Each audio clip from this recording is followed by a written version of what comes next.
In today's video, I am going to teach you how to always show the Google Chrome bookmarks bar. Remove and add bookmark. First, open Google Chrome on your computer. You need to be in the website you want first. Once Chrome is open, you can use the keyboard shortcut to show or hide the bookmarks bar instantly. Press and hold Ctrl, Shift, and B at the same time.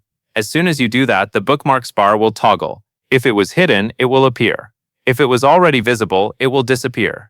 This shortcut is the fastest method, and it is especially helpful if you like using keyboard commands to move through Chrome more efficiently. If you are not sure whether it worked, look just below the address bar. You can also do the same thing through the Chrome menu. In the top right corner of the browser, click the 3 vertical dots to open the main menu. From there, move to Bookmarks and then click the option to show or hide the bookmarks bar. This does the exact same thing as the keyboard shortcut, so you can use whichever method feels easier for you. If you keep the bookmarks bar visible all the time, it can save you a few seconds whenever you want to open your favorite websites. On the other hand, if you prefer more screen space and a simpler look, hiding it can make Chrome feel less cluttered.